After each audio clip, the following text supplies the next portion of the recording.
ఎందుకత్తమ్మా మా మీద అంత కోపం?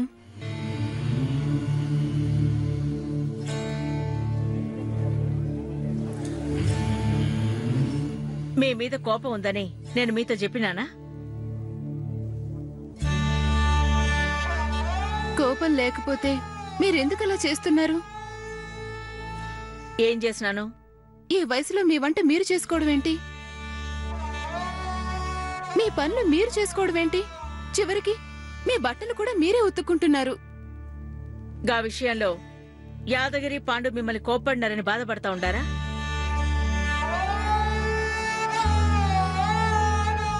వాళ్ళ మాటలు మీరు పట్టించుకోమాకండ్రి. తల్లి మీద ప్రేమ ఆడ చేతగట్ల మాట్లాడిస్తా ఉన్నది. వాళ్ళన్నారని మేం కాస్తైనా బాధపడ్డం లేదు. మేం బాధపడుతోంది మీ గురించే.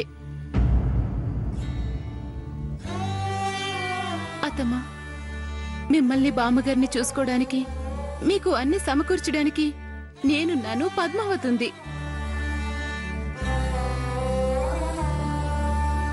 ఇదే మాట మీతో చెప్పాను కూడా. అయినా మీ పనులు మీరే చేసుకోవడం ఏం బాగుంది చెప్పండి? పదే పదే దాని గురించి మాట్లాడు అవసరమా? మా బాధని మీరు అర్థం చేసుకోవాలి కదా.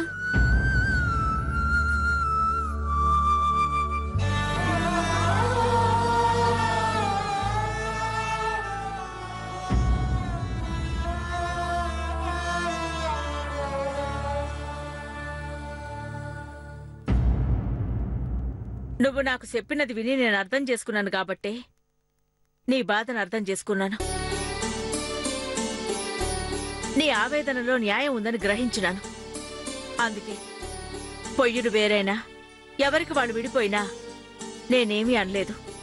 అర్థం చేసుకున్నవారే అయితే నా మాట వినేవారు. నీ మాట వినకూడదని కాదు, నీ చేత సేవలు చేయించుకోకూడదని కాదు. నీలాగనే నాకు కొంతకాలం గిట్లనే ఉండాలనిపిస్తా ఉండాది. కానీ చూసేవాళ్ళేమనుకుంటారు? ముగ్గురు కోడళ్ళుండి అత్తగారిని సాధిస్తున్నారో అని అనుకోరా? నేనేమి అనుకోను. మిగతా వాళ్ళ గురించి మీరు ఆలోచించమాకండ్రి. అవి మేం పట్టించుకోకపోయినా మా మనస్సాక్షి మమ్మల్ని నిందించదా?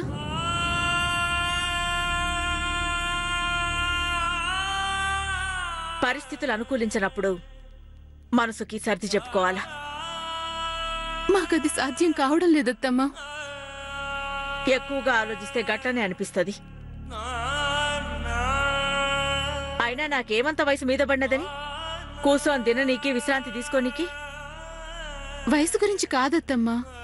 ఆ మాటకొస్తే బామ్మగారు కూడా ఆరోగ్యంగానే ఉన్నారు. ఆవిడ కూడా ఆవిడ పనులు ఆవిడ చేసుకోవచ్చు. కానీ మీ అత్తమ్మ చేత మీరలా చేస్తున్నారా? లేదుగా.